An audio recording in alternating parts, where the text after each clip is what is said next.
Peace and love, everyone.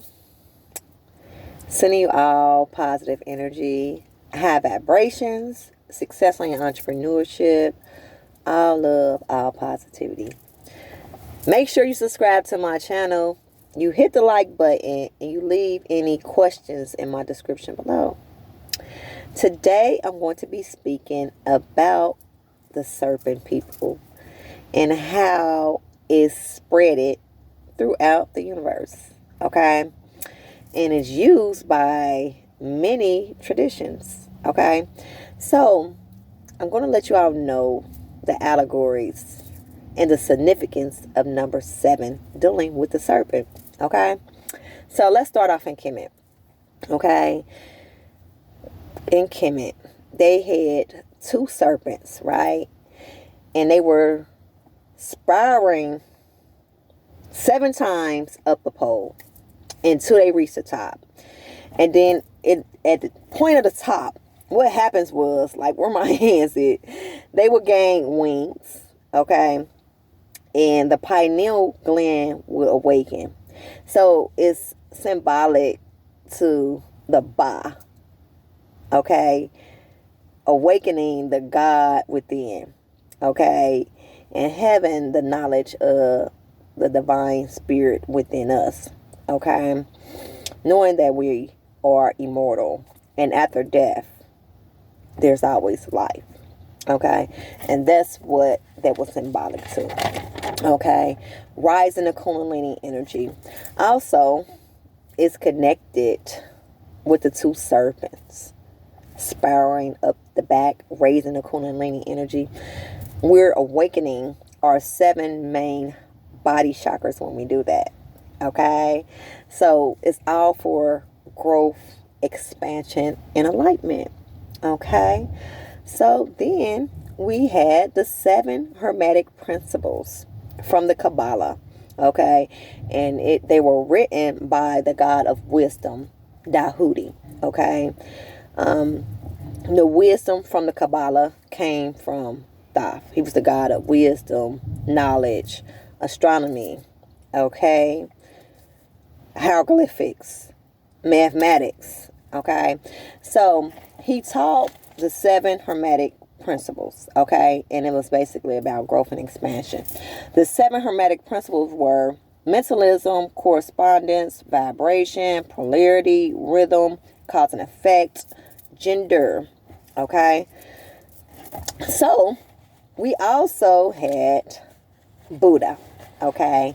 And what happened was Buddha actually got bit by a 7-headed serpent for initiation.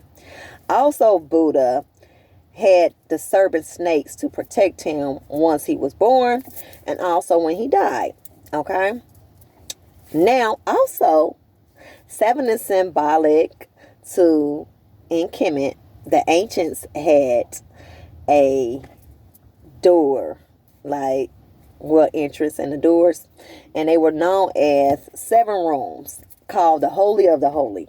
So they were the doors of the gods that they went through. Also, in Giza Plateau. Now, this was the massive underground water system where the ancients navigated.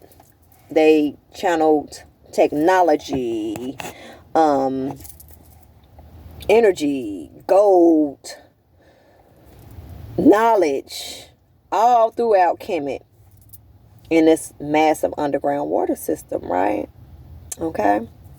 So, they had 7 chambers underneath a SAR staff, and that was inside of Giza Plateau. So, what they did was, like, they navigated throughout Giza Plateau.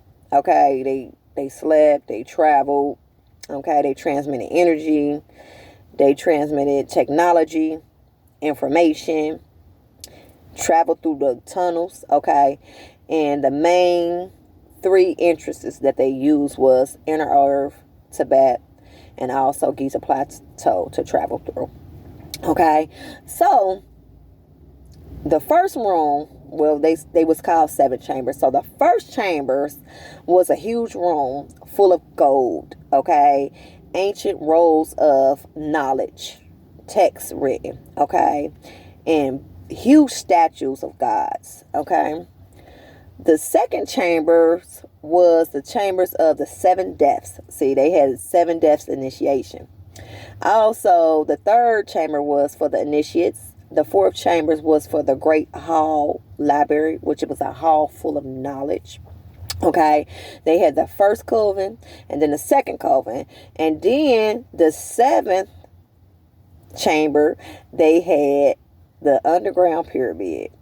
Okay, so 7 was also symbolic to the Haitian culture. Okay, they studied it in Haitian, a character called Dembala, and it was basically a serpent snake, and he swirled around the world 7,000 times. Okay, and when he swirled around the world 7,000 times, he created the world. Okay, so he was known as the master healer, God force, power. Okay, also we have the 7 alchemical processes, okay? And when we're dealing with the 7 alchemical processes, we're dealing with a process that the twin flames goes through in order of initiation, okay? And it's called the conjunction of the sun and the moon, one of the actual processes that they go through. And it's basically to show us the soul is made to rot and decompose, okay, so we can learn from our experiences and face our challenging moments, and it's for us to elevate. Okay, so the first alchemical processes is calculation, okay, the second is disillusion, okay, the third one is separation, okay, then the fourth one is conjunction, the fifth one is fermentation, the sixth one is distillation, and the 7th one is coagulation. Okay. And basically it's something that they go through, death and rebirth. We must go through the veil. We must remove the veil and go through the darkness in order to reach the light. Okay, and this would basically all the allegories are symbolic to. Now also, we had in the Bible text in Revelation, Jesus Christ actually created the world in 6 days. And on the 7th day, he rested. Okay, so it was known as a day of completion. Okay, in the Bible. Also, one of Jesus' disciples went into the water and cleansed himself 7 times. Okay, and it was for purification. Okay, always be familiar with that. So also when we're dealing with 7, we're dealing with the color vibrations. The 7 colors to the rainbow. Okay.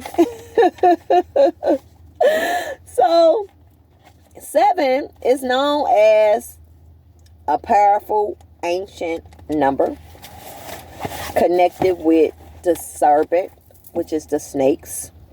Also the pharaohs in Kemet. They wore the crowns with the snakes facing upwards, was symbolic to the divine masculine energy. And once they hold a load, they have more energy and they have more power. Okay, the Kundalini energy rises up and they have great power. So for example, if the male holds his load without ejaculating, what he do is he gains great power and masters himself to be able to be on a higher frequency once he do that. So for an example, in boxing, when the males box, they were told not to have any sexual intercourse. Why? Because they harness more energy when they is holding the load. Okay, so also the netters in Kemet, the women, snakes went downwards, and that was just to have the understanding of the Kundalini energy releasing from the woman. Okay? Always be mindful of that. I found that out when I first awakened. So we also have the seven powers of Africa. 10 on my clock. Yay!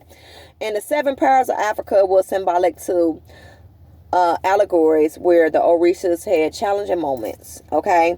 And they fought through the challenging moments, and they all ended up returning to nature. Okay?